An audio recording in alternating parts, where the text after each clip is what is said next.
Next, let's put our hands together to welcome our next speaker, Comrade Janil Puthucheary.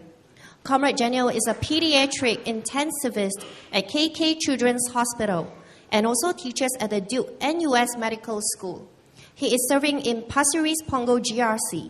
He'll be sharing with you the spirit of volunteerism and activism in our youth in both Malay and English.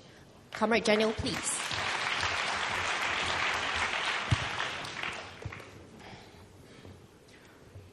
Party Chairman, Secretary General, members of the Central Executive Committee, comrades, ladies and gentlemen.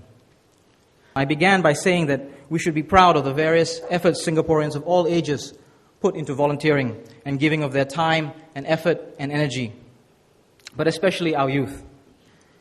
As a nation, we play a significant role in many overseas relief missions and projects and aid projects. I also believe that the experiences of the last few weeks clearly demonstrate that our youth have no hesitation in speaking up and speaking out. There's a party on my Facebook page starting in a few hours. I went on to describe one resident I've seen very regularly over the last few months during the Meet the People sessions I've been helping with in Punggol Central. He has suffered some bad injuries. He needs surgery. He's trying to get an insurance claim worked out. He can't work until his injuries and problems are fixed. He's easily confused and he's not very confident at dealing with people. He sometimes forgets to go to see the doctor, sometimes can't fill in the paperwork, sometimes goes to the wrong hospital. His family refuses to engage with him. They've decided he's a troublemaker, they've given up on him. His problems have been dragging on for some months. He keeps coming to see us every week, every other week. And I started wondering, what does he really need? He doesn't need a home, he has that. He doesn't need money. He receives help through our various schemes, ComCare, CDC, the various healthcare assistance schemes. He doesn't need better healthcare. He's seeing some of the best specialists for this problem, and he's benefiting from one of the best healthcare systems in the world. And growing up, he's had the benefit of a good education, good nutrition. He's a big chap. He was physically very capable before his injury.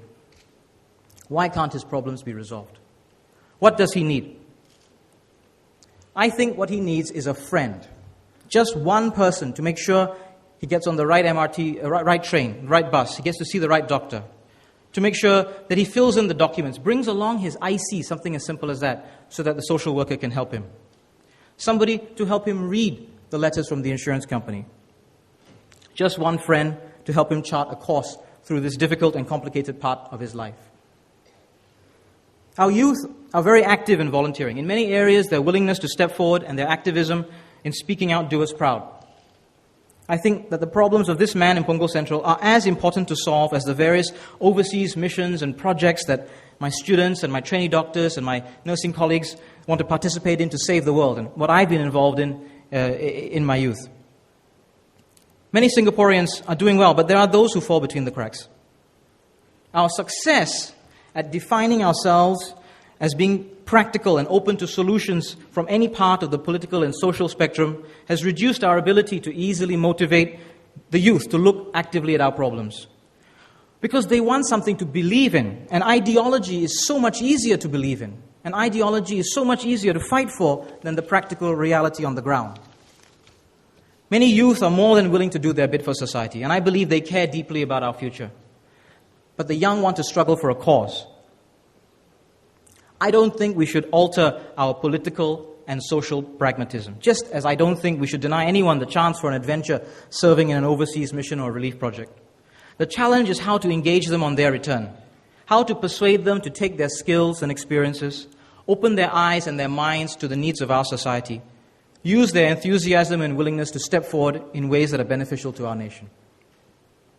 To do so requires both the ability to engage individuals on the ground as well as understand the big picture. It needs a way of bringing experienced mentors together with enthusiastic volunteers. And above all, it needs committed, passionate leadership. On its 25th birthday, Young PAP has demonstrated a track record and a vision that makes it ideally placed for nurturing the activism and engagement of our youth.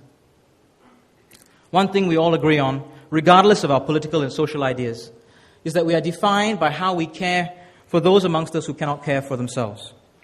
Young PAP can, should, and I'm sure will lead this effort to fulfill the dreams and promises of our society. Thank you very much.